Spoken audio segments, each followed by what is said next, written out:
duel leg kedua babak semifinal Liga Champions antara Inter Milan versus Barcelona tersaji di Stadion Giuseppe Meazza hari Rabu 7 Mei dini hari waktu Indonesia Barat. Berbekal hasil imbang 3-3 di leg pertama, kedua tim sama-sama memiliki peluang terbaik untuk melaju ke final.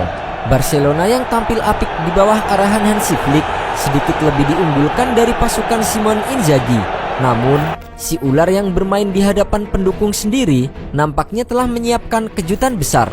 Belajar dari pertemuan pertama, Inter Milan meningkatkan fokus untuk menghadang manuver-manuver licin Lamine Yamal di sisi kiri pertahanan mereka. Remaja super berusia 17 tahun itu sangat membahayakan lini belakang Nerazzurri. Di laga pertama yang berakhir epik dengan skor 3-3, Yamal bukan hanya mencetak gol lewat aksi brilian. Jebolan La Masia itu tercatat paling sering melakukan dribbling di antara semua pemain sepanjang pertandingan. Lamine Yamal juga memiliki 2 peluang yang dimentahkan mistar atau tiang dari total 6 percobaannya. Setiap kali ia kebagian menyentuh bola, nyaris berujung situasi berbahaya untuk Alessandro Bastoni dan kawan-kawan. Turun dengan formasi 3-5-2, Inter Milan mengandalkan Hakan Calhanoglu, Denzel Dumfries hingga Lautaro Martinez sejak menit awal. Di sisi lain, Barcelona menurunkan formasi 4-2-3-1 dengan Lamine Yamal, Rafinha, Dani Olmo dan Ferran Torres sebagai andalan di lini depan. Hasilnya, Barcelona langsung mengambil alih kendali permainan. Namun, serangan-serangan Barcelona masih bisa dipatahkan oleh tuan rumah, sedangkan Inter baru mencapai kotak penalti lawan sekali dalam 10 menit pertama permainan. Tusukan Denzel Dumfries dari sayap kanan berhasil mengecoh Gerard Martin. Namun, Dumfries ragu-ragu saat akan mengoper bola kepada rekannya hingga gagal menciptakan peluang. Di sisi lain, serangan Barca diakhiri Lamine Yamal dengan sepakan dari tepi kotak penalti. Namun, bola mengarah tepat ke pelukan Yann Sommer. Inigo Martinez melakukan intersepsi krusial untuk mematahkan serangan balik Inter Milan dari sisi kiri. Nicolo Barella mengecoh Inigo Martinez, lalu melepaskan sepakan yang masih bisa ditangkis oleh Szczęsny. Setelah beberapa kali mencoba, Lautaro Martinez akhirnya membuka keunggulan Inter di menit ke-21. Federico Di Marco merebut bola di tengah lapangan, lalu mengirim bola kepada Denzel Dumfries. Dalam situasi duel 1 lawan 1, sodoran Dumfries diselesaikan Lautaro dengan sepakan ke sudut bawah gawang. Tertinggal 1-0, Barcelona mengklaim penalti setelah bola yang dipotong oleh Francesco Acerbi mengenai tangannya. Namun, tidak dikabulkan wasit setelah VAR melakukan tinjauan. Inter Milan kemudian membuat peluang bagus. Henrikh Mkhitaryan, namun sayang bola masih melebar tipis dari gawang Barcelona. Lemparan ke dalam kembali mengancam gawang Barcelona. Bola hasil sundulan Thuram di kotak penalti diteruskan Hakan Calhanoglu dengan sepakan kaki kiri meski melenceng. Petaka menghampiri Barcelona di akhir babak pertama. Tackle Pau Cubarsí terhadap Lautaro Martinez menghadiahkan penalti kepada Inter Milan jelang turun minum. Hakan Calhanoglu yang maju sebagai eksekutor sukses menaklukkan Szczęsny yang jatuh ke arah yang salah untuk memperbesar keunggulan Inter 2-0. Memasuki babak kedua dengan ketertinggalan 2-0, Barcelona langsung tampil agresif demi membalikan keadaan. Usaha mereka membuahkan hasil pada menit ke-54 ketika Eric Garcia mencetak gol balasan. Berawal dari umpan Pedri kepada Gerard Martin di sisi kiri kotak penalti, bola diteruskan dengan sebuah crossing akurat. Garcia menyambutnya dengan sepakan keras yang menghujam sudut atas gawang Inter Milan. Skor pun berubah menjadi 1-2. Tak lama berselang, Barcelona kembali mengancam melalui serangan balik cepat yang menciptakan situasi 2 lawan 3. Eric Garcia mendapatkan peluang emas dari jarak dekat, namun kiper Inter Yann Sommer tampil sigap dengan melakukan penyelamatan krusial. Tekanan Barcelona akhirnya berbuah manis lagi di menit ke-60. Kali ini, Dani Olmo mencetak gol penyama kedudukan. Umpan terobosan dari Frenkie de Jong kepada Gerard Martin diteruskan dengan umpan silang yang disambut Dani Olmo dengan sundulan tajam ke pojok atas gawang Inter Milan dan membuat skor kembali imbang 2-2. Barcelona terus menekan pertahanan Inter Milan.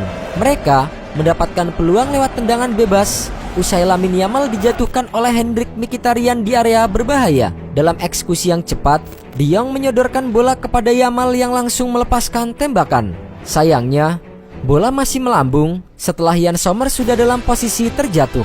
Lamine Yamal kembali mengancam melalui sepakan keras dari luar kotak penalti. Akan tetapi, Sommer sekali lagi menunjukkan refleks luar biasa dengan menepis bola yang mengarah ke sudut atas gawang. Pada menit ke-87, Barcelona akhirnya membalikan keadaan menjadi 3-2 lewat gol dari Rafinha. Tembakan pertama Rafinha ditepis oleh Sommer, namun bola muntah langsung disambar lagi oleh Rafinha dengan sepakan mendatar yang mengarah ke tiang jauh. Di saat laga tampak akan berakhir untuk kemenangan Barcelona, Inter Milan belum menyerah.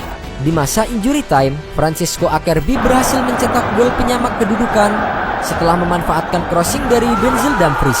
Kesalahan Gerard Martin yang kehilangan bola membuka ruang bagi Inter untuk menyerang dari sisi kanan, dan Acerbi menyelesaikannya dengan tembakan ke sudut atas gawang. Skor pun kembali imbang 3-3 dan berlanjut ke babak extra time. Petaka bagi Barcelona datang di menit ke-99. Inter Milan kembali unggul setelah David Fratesi menyelesaikan serangan yang dibangun dari aksi Marcus Thuram di sisi kanan. Umpan tarik dari Thuram diteruskan oleh Mehdi Taremi sebelum akhirnya Fratesi menuntaskannya dengan sepakan akurat ke sudut bawah gawang. Skor menjadi 4-3 untuk Inter. Barcelona tak menyerah dan terus menekan hingga menit akhir. Robert Lewandowski hampir menyamakan skor ketika menyambut umpan silang Lamine Yamal dengan sundulan dari jarak dekat. Namun, bola masih melambung dari gawang. Di sisi lain, Inter Milan bertahan mati-matian. Stefan De Vrij melakukan blok penting untuk menggagalkan crossing berbahaya dari sisi kiri. Hingga peluit panjang dibunyikan, skor 4-3 untuk kemenangan Inter Milan bertahan. Laga ini menjadi salah satu pertandingan paling dramatis dan syarat emosi di musim ini. Dengan 7 gol tercipta dan intensitas tinggi sepanjang 120 menit lebih, Inter Milan selanjutnya bakal berebut trofi menghadapi pemenang antara Paris Saint-Germain kontra Arsenal. Sementara itu, penampilan luar biasa ditunjukkan oleh kiper Inter Milan Yann Sommer.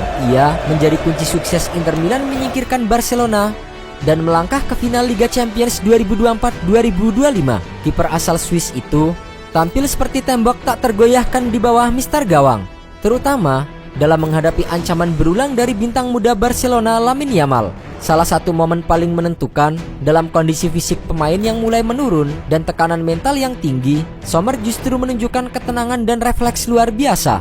Sepakan melengkung Lamine Yamal dari luar kotak penalti tampak mengarah sempurna ke gawang. Namun, sentuhan ujung jari Sommer berhasil menepis bola dan menggagalkan peluang emas tersebut. Aksi itu menjadi salah satu penyelamatan terbaik dalam laga dan sangat menentukan dalam menjaga keunggulan Inter tetap bertahan. Berkat penampilannya yang gemilang, Sommer dinobatkan sebagai pemain terbaik pertandingan oleh UEFA. Dengan kemenangan agregat 7-6 atas Barcelona, Inter Milan berhak melangkah ke partai final. Dan tanpa diragukan, Sommer adalah salah satu pahlawan yang memastikan mimpi itu tetap hidup bagi pasukan Nerazzurri. Bukan sebuah kebetulan, Inter Milan memang tampil cukup apik sejak awal Liga Champions 2024-2025. Lautaro Martinez CS berhasil finish di posisi keempat dalam babak klasemen dengan 19 poin. Hasil dari 6 kemenangan, 1 imbang dan 1 kekalahan. Di babak klasemen, Inter Milan mengalahkan tim-tim seperti Arsenal dan RB Leipzig. Satu-satunya kekalahan Inter Milan didapat saat tumbang 0-1 dari Bayer Leverkusen. Inter Milan total hanya kebobolan sekali di babak penyisian. Nerazzurri selanjutnya bertemu Feyenoord di 16 besar dan menang dengan agregat 4-1. Pada babak perempat final, Inter bersua raksasa Jerman Bayern Munchen. Si ular mampu melewati Die Roten dengan keunggulan agregat 2-2 dan bertemu Barcelona di semifinal. Keberhasilan Inter Milan mengalahkan Barcelona memastikan mereka menembus final Liga Champions untuk kedua kalinya dalam 3 tahun terakhir. Inter Milan sebelumnya mencapai final pada tahun 2023, akan tetapi kalah dari Manchester City dalam perebutan juara. Dengan begitu, final tahun ini akan menjadi kesempatan emas bagi Simone Inzaghi untuk membawa Inter Milan meraih gelar Liga Champions Eropa.